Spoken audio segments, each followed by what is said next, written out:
Hello students, स्वागत है बेटा आपका एनसीईआरटी इन्फो बाइट्स के नेक्स्ट वीडियो सेक्शन में।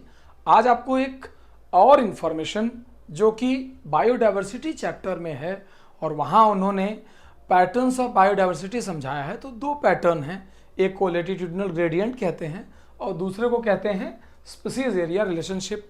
ये थोड़ा ट्रिकी कॉन्सेप्ट है, मैं यही आपको समझाने की कोशिश कर रहा हूँ। यहाँ पर इस कॉन्सेप्ट को समझने से पहले आप ये जानिए कि एक साइंटिस्ट हैं जिनका नाम है अलेक्जेंडर वॉन हम्बोल्ट।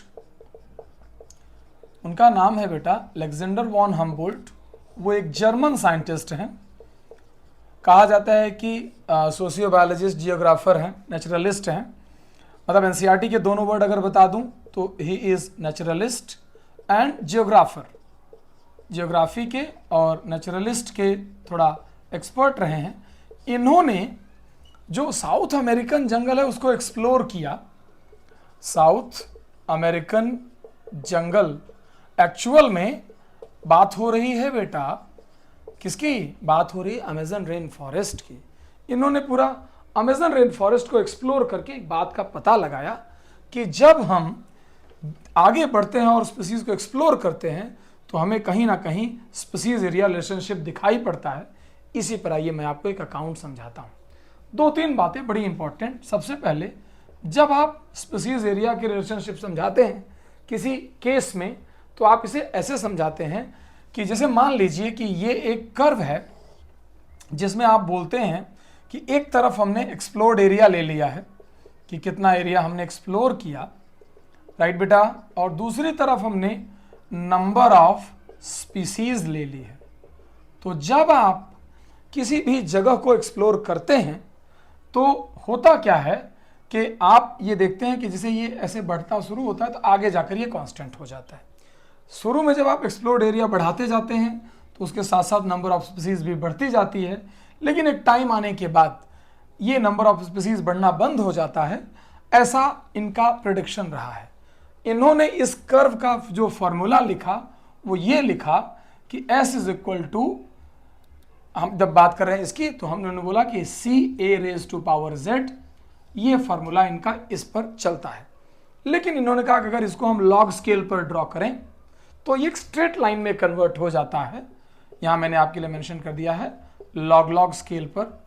तो वहाँ पर ये फार्मूला बदल जाएगा, तब वहाँ ये हो जाएगा log S is equal to log C plus Z log A।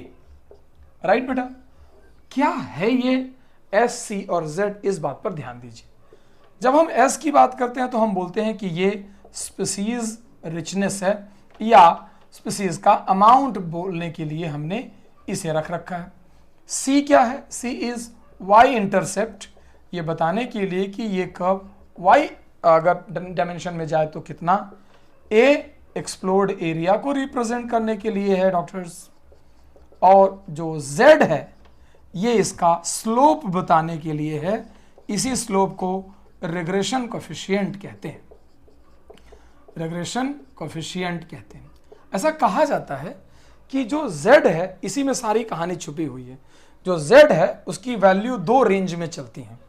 एक, इसकी वैल्यू 0.1 से लेकर के 0.2 रेंज करती है अगर ये फॉर स्मॉलर एरिया लिया जाए। अगर ये छोटे एरियाज के लिए कंसीडर किया जाए एक्सप्लोरेशन तो इसकी वैल्यू 0.1 टू 0.2 चलेगी। जैसे स्मॉलर एरिया से मेरा क्या मतलब है? मान लीजिए आपसे मैंने कहा कि प्लांट्स इन ब्रिटेन, एनसीईआरटी का एग्जांपल है कि ब्रिटेन में जो प्लांट्स पाए जाते हैं तो इनके हिसाब से ब्रिटेन स्मॉलर एरिया है। या अगर कोई बोले कि mollusc in New York, mollusc in New York, तो ये छोटा एरिया है। लेकिन अगर इसके वैल्यू को हम बड़े एरियाज में एक्सप्लोर करें तो इसकी वैल्यू 0.6 से लेकर के 1.2 के रेंज में वेरी करने लगती है। ये है फॉर लार्जर एरियाज जैसे कि कॉन्टिनेंट्स बड़े बड़े। तो उन्होंने ये बताया कि अगर हम ट्रॉपिकल रेन फॉरेस्ट में पाए जाने वाले सभी फ्रूट ईटिंग बर्ड्स के लिए रिग्रेशन कोफिशिएंट निकालें तो वो regression coefficient for fruit eating